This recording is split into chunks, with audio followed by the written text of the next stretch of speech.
Who's your teacher? The question every therapist forgets to ask. The illusion of authority. Everyone wants to play therapist.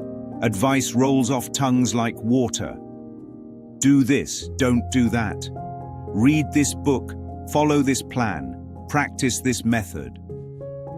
Yet A Course in Miracles reminds us bluntly, your past learning must have taught you the wrong things simply because it has not made you happy. The ego whispers, I can fix you. But the ego cannot heal because it is the sickness. The would-be therapist sits in the big chair, clipboard in hand, without asking the one question that undoes all illusions. Who's your teacher? The mind already has a teacher. The ego has claimed the role, defining reality, prescribing solutions, analyzing symptoms, and keeping the cycle alive. So the quote-unquote therapist is just the patient wearing a different mask. Without changing teachers, both remain trapped in the same classroom of guilt. The real scandal is not that advice is bad. It's that advice without spirit keeps both chained to the problem. Patient and therapist are one. The Course says, only the mind can be sick and only the mind can be healed. Bodies do not suffer, they enact the thought system they serve. The therapist role, as the world imagines it, assumes asymmetry. The expert who knows and the sufferer who doesn't. But in truth, both stand in the same place, caught in the same confusion about identity.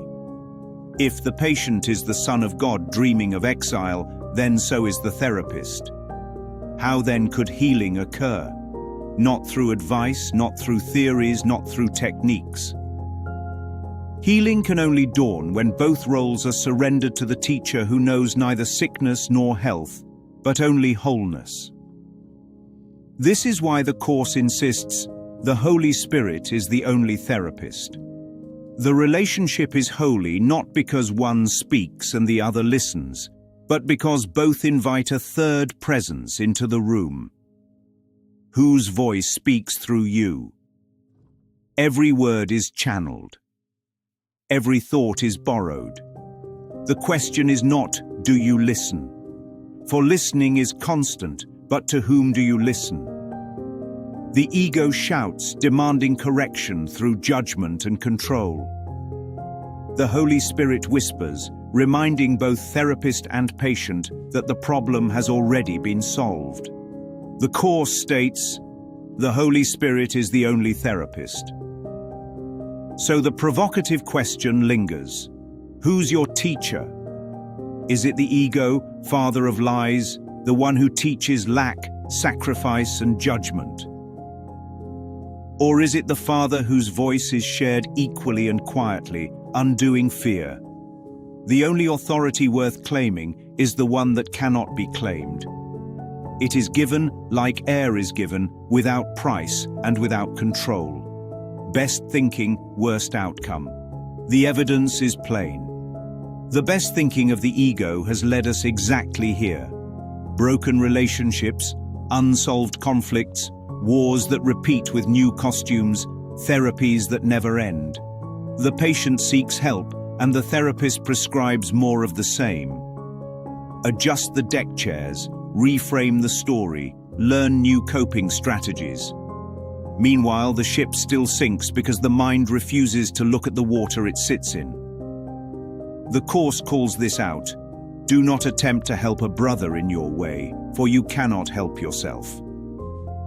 Advice is useless when it springs from the same wrong premise, that separation is real, that the self is fractured, that guidance must come from the limited. The miracle is not advice but recognition, that nothing real can be threatened and nothing unreal exists. Healing is remembering, not fixing.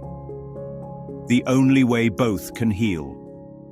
The bold truth is this: therapist and patient are healed together, or not at all. No role can save. No expertise can deliver peace. What heals is the invitation.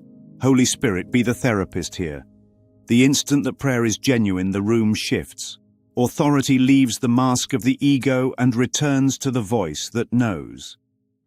Guidance comes not as advice, but as shared clarity.